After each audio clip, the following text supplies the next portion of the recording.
Video 7, Alignment to 9 Natural Mental Laws. We have covered what is self-honesty. Self-honesty is feeling honesty.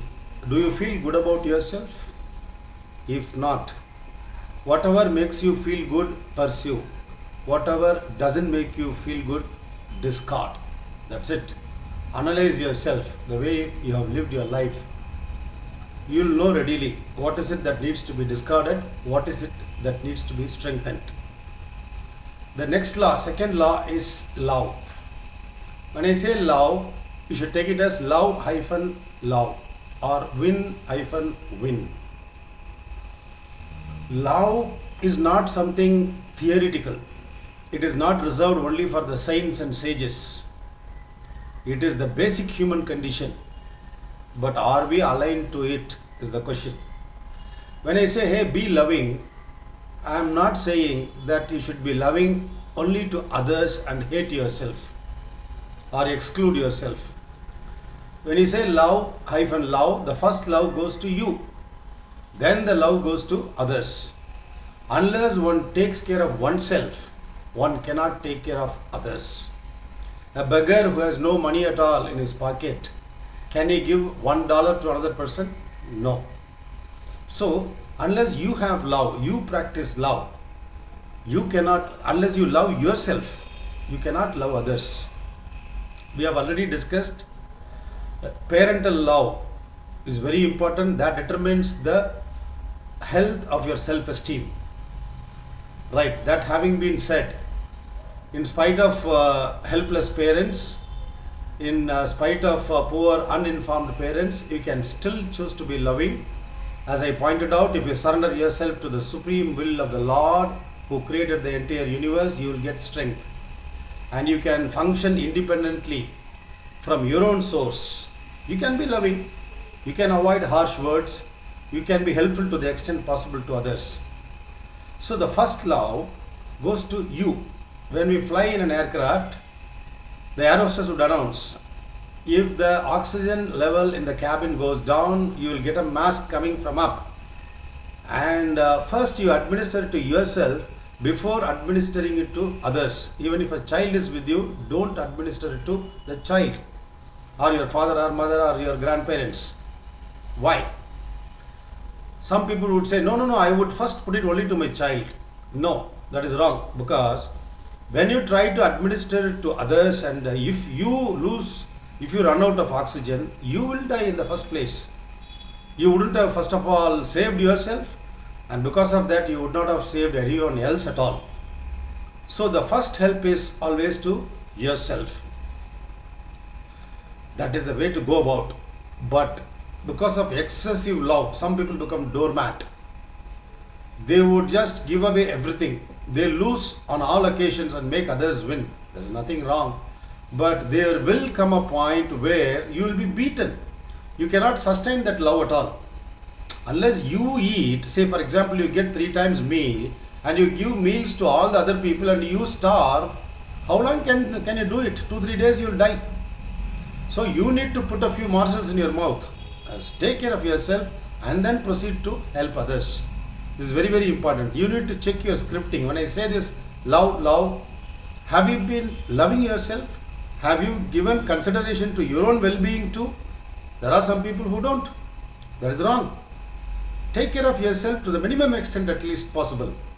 See, there are jnanis, yogis, self-realized beings who have transcended the psychological domain completely. For them, there is no question of I at all. For them, it is all one only. Okay. Ramana Maharishi was there, the sage who lived the last century.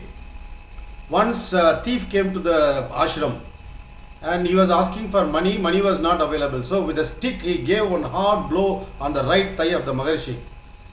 You know what the Maharishi said? Hey, if you are not satisfied, give one on the left thigh too.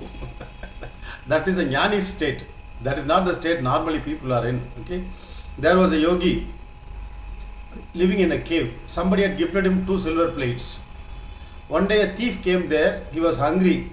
He saw the ashram. He thought, okay, the sage would be a very loving person. He would give food. So he came in, asked for food. The yogi gave food. The next day morning, His eye fell on one of the plates, silver plates. Then he just picked it and started running. The Jnani yogi was in a state of samadhi, in deep meditation. He knew that. He opened his eyes. He started running behind the thief. The thief ran into the village, and the yogi followed. The people, gathered, and they caught hold of the thief, and they were about to hit him. The yogi said, "Don't stop." Then he said, "Thief brother, you took only one plate. Here is another plate. Why did you not take it?" Can you see such people? See, leave them out, because they have transcended everything. Okay, we are not talking about them. We are talking about ordinary worldly people. For us, love is important. You respect others, respect yourself. You want to love others, love yourself. You want to take care of others, before that you take care of yourself. That is the norm. That is the neutral psychological position. You can sacrifice. When it comes to extreme situations, there are people in the families, they have given their kidneys for the sake of other family members. There is a couplet written 2000 years ago by one Thiruvalluvar in Tamil language. He says, those people with love, they would give away even their bones for the sake of others. Of course, not everyone will confront such kind of situation where you need to give your bones. The point is, love is just extending our boundaries and including everyone else, the whole world in our fold. That is love. But if you starve yourself, you cannot function. So love. When it comes to business situations, the same applies. The same principle converts into win-win. In any business deal, you need to win, and the other person, he needs to win. Even if the other person is innocent, we cannot cheat him. We cannot practice win-lose. Even if an innocent customer paid you $1,000 extra, if you realize it, the next day transfer it back to his account. That is win-win. And such people will be successful in the long run. And if you practice win-lose, you want to win, you want others to lose, the same will come back to you, because the world is made up of natural laws, mental laws. They work constantly. What you give will come back. What goes around comes around. So love means love to myself and love to the rest of the world. This is the position. Now you need to check your scripting. Because of your brought up circumstances, you would have been scripted either in win-lose or lose-win. Both positions are not helpful, and hence we need to revise it. How would you revise it? The moment you understand, yes, I have lost on many occasions because of my soft nature, then correct yourself. You need to, just alter your psychology and thinking, that's all. Then the practice will change. The same way, if you have crushed others, you think, it will come back to you one day. Then you will change. You cannot escape the natural law. You can escape everything else. You can escape everybody else. But you cannot escape the scripting that you have inside you. Why do we need this kind of book like Stephen Covey's book and other books? Why do we need such kind of psychotherapeutic books and all that? Because default is not desirable. If the default had been good, people don't have to take advice from others at all. People don't have to go to therapists at all. Because the default is default. It happens by default. And default accretion of our conditioning is not helpful. For some people it could be. But for most people it would not be. So we need to re-script ourselves in win-win, love.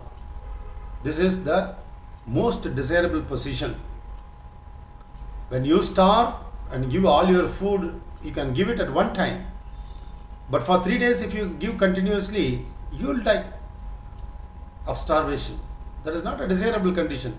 If you are alive, think about it this way. If you are alive, maybe you can help so many other people. If you are strong, you can help so many other people.